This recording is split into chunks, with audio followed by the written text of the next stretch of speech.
జై శ్రీమన్నారాయణ. ఎంతో ప్రేమతో ఆ లక్ష్మణుడిని ఆలింగనం చేసుకున్నాడు శ్రీరామచంద్రుడు.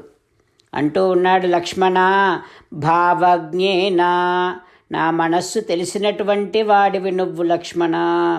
కృతజ్ఞేన, చేయవలసినటువంటి పని తెలిసినటువంటి వాడివి నువ్వు లక్ష్మణ. ధర్మజ్ఞేన, నీ స్వధర్మమేమిటో తెలిసినటువంటి వాడివి నువ్వు లక్ష్మణ. ఓ లక్ష్మణ, నీలాంటి కొడుకు ఉంటూ ఉండగా నాన్నగారు మరణించారు అని ఎట్లా అంటాం? అనలేము.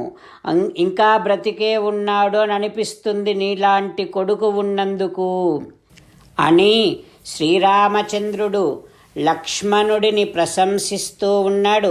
ఇక ఆ తర్వాత అందరూ అక్కడే ఆ ఆశ్రమంలోనే సుఖంగా నివసిస్తూ ఉన్నారు. కానీ నా సుఖం వసి, సుఖాలకు అలవాటు పడటం లేదు.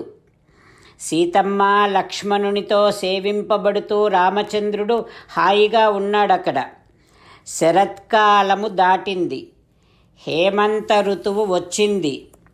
ఒకరోజు ప్రభాతాయాం, ప్రొద్దున్నే అభిషేకార్థం రమ్యాం గోదావరీం నదీం, ఇక ప్రొద్దున్నే రాముడు లేచి గోదావరి నదికి స్నానం చేయటం కోసమని వెడుతూ ఉన్నాడు. రాముడి వెనక లక్ష్మణుడు కలశం చేతిలో పట్టుకొని వెడుతూ ఉన్నాడు. సీతమ్మ కూడా అనుసరిస్తోంది శ్రీరామచంద్రుణ్ణి. అప్పుడు లక్ష్మణుడు రాముడితో అంటూ ఉన్నాడు, అన్నా, హేమంతం వచ్చింది, సంవత్సరానికంతటికీ కూడా అలంకారముగా ఉండేటటువంటి హేమంతం వచ్చింది. అన్నా, మంచు పడే కాలం ఈ కాలం, భూమి పంటలతో కలకలలాడే కాలం ఈ కాలం, నీరు చల్లగా ఉండేటటువంటి కాలం ఈ కాలం. అన్నా, వేడి తగిలితే బాగుండు అనిపించేటటువంటి కాలం ఈ కాలం, క్రొత్త ధాన్యం వచ్చేటటువంటి కాలం ఈ కాలం. క్రొత్త ధాన్యాన్ని తినే కంటే ముందర పెద్దలందరూ పితృదేవతలను ఆరాధించే కాలం ఈ కాలం. అన్నా, గోక్షీరాలు సమృద్ధిగా ఉండేటటువంటి కాలం ఈ కాలం, రాజులు యుద్ధయత్నాలు చేసేటటువంటి కాలం ఈ కాలం.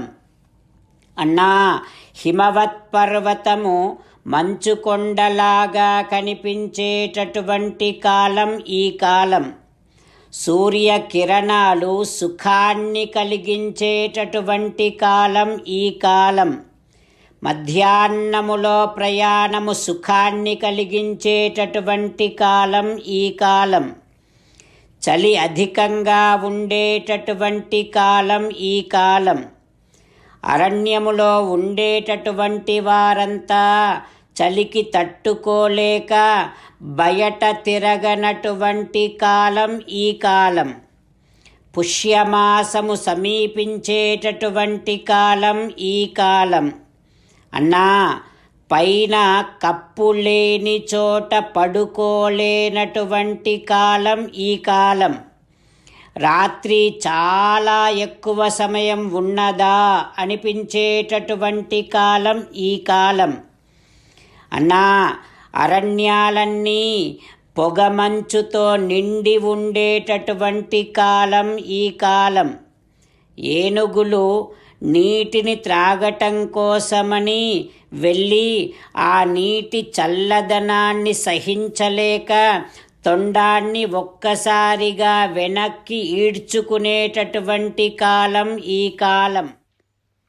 సీతారామచంద్రులను మనసారా ధ్యానము చేస్తూ పరమదయాలువు పరమశివుడు చెప్పిన పరమపావన రామనామాన్ని చెబుతూ మనము రామనామ గానము చేస్తూ ఉంటే అదిగో సీతారామచంద్రులు, పార్వతీ పరమేశ్వరులు, ఆంజనేయ స్వామి, సకల దేవతలు, పితృదేవతలు, మహర్షులు, ఆచార్యులు, భాగవతోత్తములు అందరూ మనని చూసి ఆనందముతో అనుగ్రహిస్తున్నటువంటి దృశ్యాన్ని భావన చేస్తూ నోరారా రామనామగానము చేద్దాం.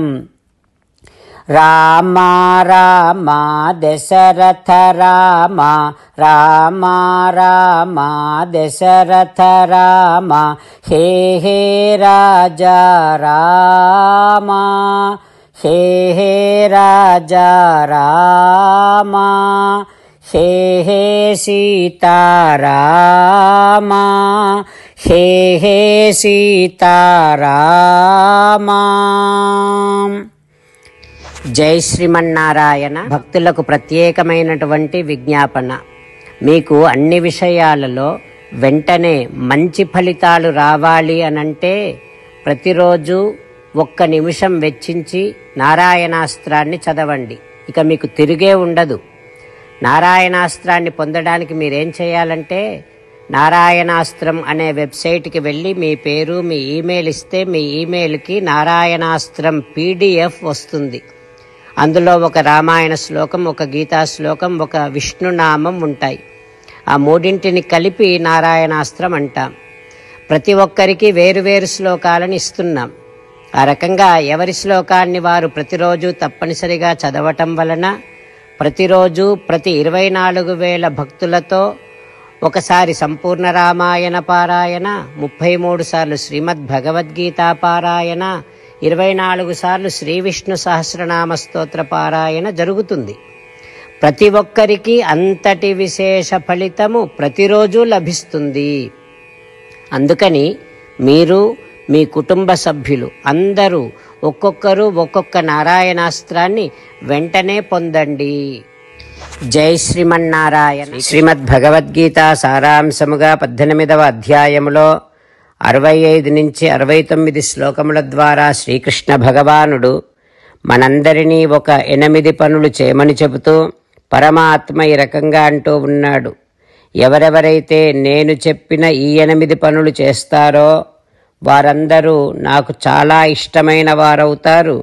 అప్పుడు వారిని నేను సకల పాపముల నుండి, సకల దుఃఖముల నుండి విముక్తులను చేసి నా అంతటి వారిగా చేసుకుంటా, తరగని ఆనందాన్ని అనుభవింపచేస్తా.